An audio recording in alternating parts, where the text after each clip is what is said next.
The world of comics is a very strange one as it is, but sometimes writers have ideas that will shock even the most die-hard of fans. More often than not, the weird and wacky concepts fall flat on their face, with very few even making it to the page, or in some cases, the screen. However, while editors may regret giving their writers such freedom on occasion, it's a risk worth taking. After all, the comic book industry is all about taking chances and pushing the boundaries in order to capture the reader's imagination. That's not always the case, of course, and indeed in some cases, some of the very best comic book ideas have come from wild restrictions imposed by editors or producers, like, for instance, Batman Beyond, which I'll get to shortly. What am I getting at here? Well, try to look at it this way. The comics medium has created some seriously great ideas over the years, but with some, have you ever just had to look up from the page, pause for a second and think, hang on, why is this working? Again, that's not a bad thing necessarily, but it remains a happy aspect of the industry that some truly weird sounding ideas have turned out great. So, I'm Ewan, this is What Culture Comics, and here are 10 genius comic book ideas that should have been terrible. Number 10. Otto Octavius becomes Spider-Man. It's long been said that Peter Parker and Otto Octavius are just two sides of the same coin. Both are extremely intelligent, both are incredibly passionate about their work, and both seem to have an affinity for animals with 8 limbs. Sadly, the two were always destined to clash as they were heading down two opposing paths. Out of all the web-slingers rogues gallery, the relationship between Peter and Otto was the most fierce and personal, especially when Otto married Aunt May to get access to a private island. It's a long story. So it seemed odd when, earlier this decade, news broke of Octavius becoming the next Spider-Man. Naturally, there was some backlash against the idea, but what really upset some webheads was just how Doc Ock managed to become Spider-Man in the first place. It's one thing to steal someone's identity, but to switch bodies, leaving Peter to die a horrible death in Doc's failing flesh suit, that's possibly the most evil thing any Spider-Man villain has done. Yet somehow, Dan Slott managed to pull off the impossible. By the end of the Superior Spider-Man run, readers actually liked Otto in his new role. It's a personal high point of that run for me, and one of the most surprised I've been ever reading a comic. Number 9. Gwenpool. When Marvel offered up a character who was seemingly a cross between Gwen Stacy and Deadpool, a lot of people quickly said no thank you and moved on. However, Marvel didn't move on. Stemming from a series of Gwen variants to celebrate Spider-Gwen's introduction to the Marvel Universe, Gwenpool first appeared on the cover of Deadpool's Secret Wars. When it came to Chris Hastings, Heather Antos, and Jordan D. White bringing the character to life, however, they chose to ignore the obvious and create a completely unique character that had little to do with either Gwen Stacy or Deadpool. Instead, what Hastings and co gave us was a homicidal vigilante whose similarity to Deadpool was simply down to a misunderstanding with the tailor. That's not to say that her cavalier attitude isn't akin to Wade's, but her overconfidence is due to her knowledge that she is now in a comic book universe, rather than just being an arrogant jerk. On paper, she sounds genetically designed to cash in on the hype surrounding Deadpool and Gwen Stacy, but in reality, she's a more than worthy addition to the Marvel Universe. Number 8. The Batman Who Laughs. Okay, so full disclosure, I am not a huge fan of the Batman Who Laughs. Frankly, he looks like Judge Death with a worse tailor, but my main issue with the character is how he is everywhere. Like, okay, DC, chill out, we get it, you like creepy Batman. Equally though, for as much as I think the idea isn't that original looking or that DC haven't worn the character into the ground, I really like Dark Knight's Metal and am really looking forward to reading its follow-up. The Dark Multiverse is a compelling concept, and this version of Batman is deliciously twisted. Number 7. Cosmic Ghost Rider. In the alternate reality that hosts Earth TRN 666, Frank Castle's life was mostly the same as his Earth 616 counterpart, but things quickly changed after a visit from Thanos sent Castle straight to hell to deal with the devil himself. Consumed with the need to deal punishment on the genocidal maniac, Castle made a deal with Mephisto which granted him the spirit of vengeance. However, by the time he returned to the surface, Thanos was gone and the planet was completely desolate.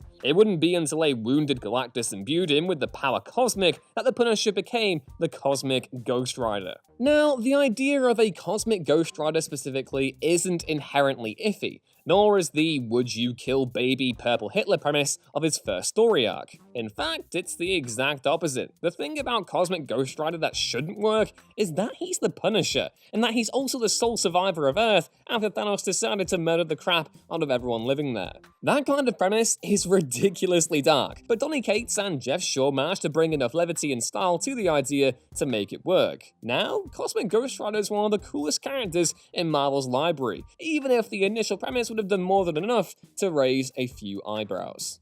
Number 6. Robocop vs. Terminator. The 90s were full of dreadful crossovers. For some reason, publishers were obsessed with pairing up unlikely characters, and this gave us some interesting and some not so interesting books. Unsurprisingly, around 90% of these crossovers were complete garbage, except for Wildcats. I love you, Wildcats. Yet there are some brilliant books to be found if you're willing to dig deep enough. One such example is 1992's Robocop vs. Terminator from Dark Horse Comics, which saw legendary writer Frank Miller team up with the equally incredible Walter Simonson for an action-packed extravaganza that no one was expecting. Instead of the conflict coming from the drastically different origins, linking Robocop with Skynet was a touch of genius that really made this book stand out above the other attempts at the time.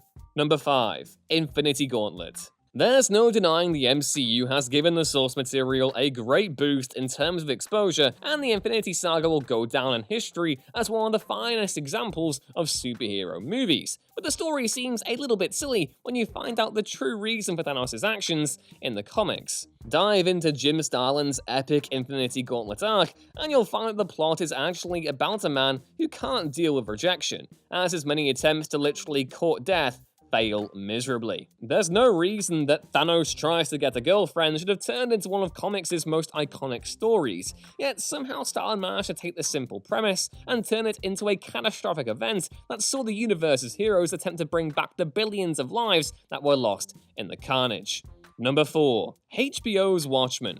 Okay, so here's the thing. It is extremely crappy the way DC and the comics industry more generally has treated Alan Moore, with exploitation of Moore's comic book opus Watchmen always conjuring a collective big oof from myself and other fans of the original comic. And like, 95% of these comic book follow-ups to Watchmen have been really poor. And that's without getting into Zack Snyder's classic I don't have a clue what the hell it is I'm adapting approach to the comic in the 2009 movie. So with all that in mind, there was no reason to suspect that Damon Lindelof's Watchmen TV show would be any better, even if you were able to get past the idea of Moore's work being exploited against his wishes yet again. Which is why it was so genuinely shocking when HBO's Watchmen series turned out to be so special. It was a truly breathtaking follow-up to the original comic, and one of the finest comic book adaptations ever committed to screen. Number 3. Batman Beyond. Over 20 years on from its debut, Batman Beyond is still one of the most beloved superhero animated shows, but when you think about it,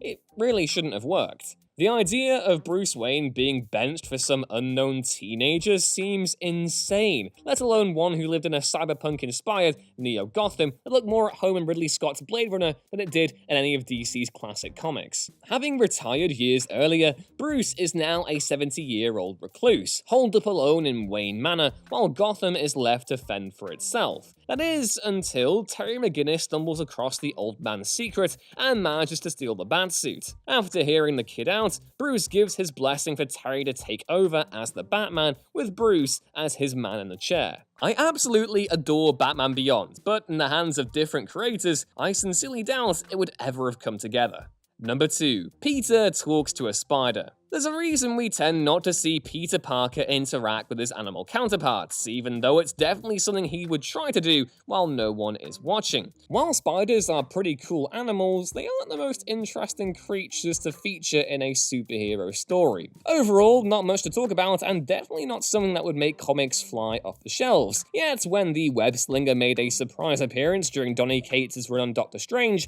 it was time for him to finally live out his secret dream. Strange had been working as a vet for a while, and word got round that there was a spell that could let a human talk to animals. Naturally, Peter turns up to the Sanctum Sanctorum uninvited, and just so happens to have a spider in his pocket. Cue a surprisingly deep conversation between Peter, sporting a gorgeous yellow jumper I might add, and an actual spider. The two head out on a nature hike and skip rocks over a river. Sadly, the mini-story doesn't go on nearly long enough, and fans have clamoured for a dedicated book ever since. Seriously, I need it. Gimme.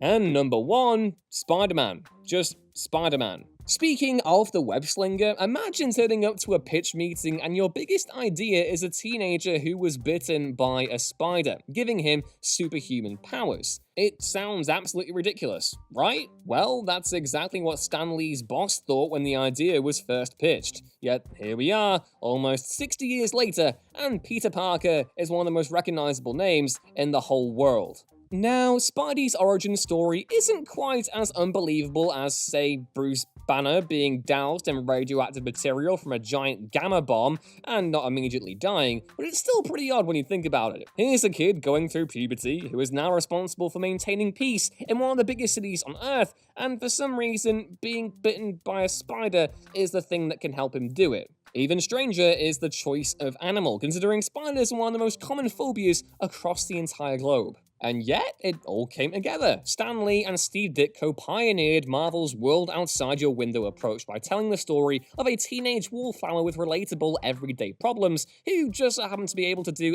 anything a spider can, sans actually spewing webs. He had to invent that ability himself. A wonderful idea that bucked trends and helped kickstart the most successful comic book universe of all time. And that was our list on those genius comic book ideas that probably shouldn't have worked. As always, you can find more content like this at whatculture.com/comics, and more of me on Twitter at EwanRuinsThings. That's all for now though. Take care, maybe pick up one of the comics featured here from your local store, and I will see you soon. Bye!